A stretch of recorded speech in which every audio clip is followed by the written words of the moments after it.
Berbeza dengan ibadah-ibadah lain dalam rukun Islam, ibadah puasa merupakan satu-satunya ibadah yang dirujuk dalam bahasa Melayu tanpa menggunakan istilah asalnya. Rukun Islam yang lain seperti mengucap 2 kalimah syahadah, solat 5 waktu, menunaikan zakat serta mengerjakan haji masih lagi mengekalkan istilah atau terma asal yang diambil dari bahasa Arab, iaitu syahadah, solat, zakat dan haji. Mengapa ibadah puasa berbeza? Teruskan bersama Paling Top.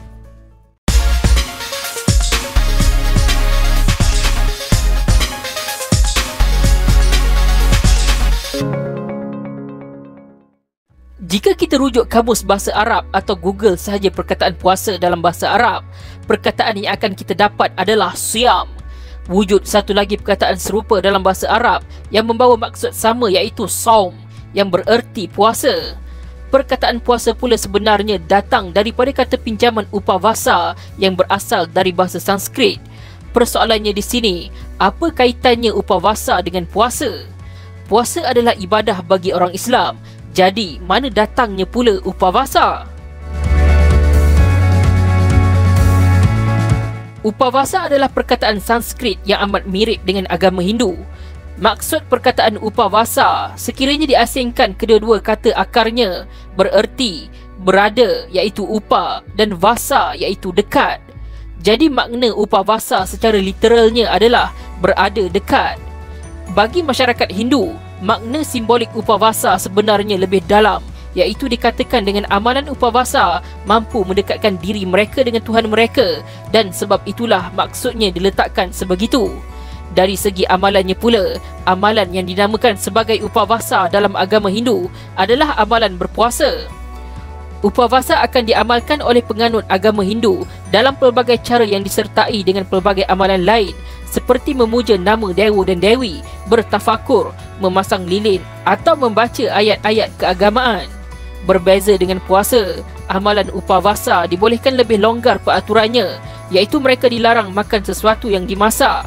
Ini bermakna semasa amalan upavasa, penganut Hindu boleh makan makanan seperti buah-buahan yang bersifat semula jadi dan minum susu yang tidak dicampur dengan bahan-bahan lain. Walaupun masih dibenarkan makan dan minum, jika seseorang itu menahan diri sepenuhnya dari apa sahaja bentuk makanan dan minuman adalah lebih digalakkan bagi penganut agama Hindu. Bagi umat Islam pula, puasa dalam bulan Ramadan atau mana-mana jenis puasa sunat, formatnya tetap sama, iaitu bersahur dan kemudiannya menahan diri daripada makan dan minum dari terbitnya fajar sehinggalah terbenamnya matahari. Bagaimanapun untuk penganut Hindu, mereka ada 3 jenis upavasa. Yang pertama adalah Eka Bhakta, di mana seseorang itu boleh makan sekali sahaja pada siang hari. Yang kedua pula adalah Nakta, di mana seseorang itu hanya makan sekali pada waktu malam. Kategori yang terakhir pula adalah Ayacita, di mana pengamalnya hanya makan makanan yang dihidangkan tanpa diminta, iaitu sekali sahaja.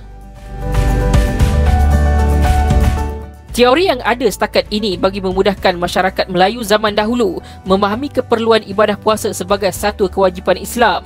Istilah daripada agama Hindu dicedok supaya penerangannya lebih jelas. Ini kerana sejarah telah pun menunjukkan suatu masa dahulu nenek moyang kita menganut agama Hindu sebelum kedatangan Islam. Jadi lekatlah istilah upavasa yang akhirnya berubah menjadi puasa mengikut peredaran zaman. Istilah Arab dalam ibadah-ibadah lain masih kekal, kecuali beberapa pencampuran istilah seperti solat yang kerap kali kita gantikan dengan panggilan sembahyang. Tidak ada masalah sebenarnya untuk kita terus menggunakan istilah puasa kerana perkataan dan maknanya sendiri sudah merujuk kepada ibadah puasa melibatkan orang Islam secara eksklusif. Apa yang penting, sekarang anda tahu dari mana datangnya perkataan puasa.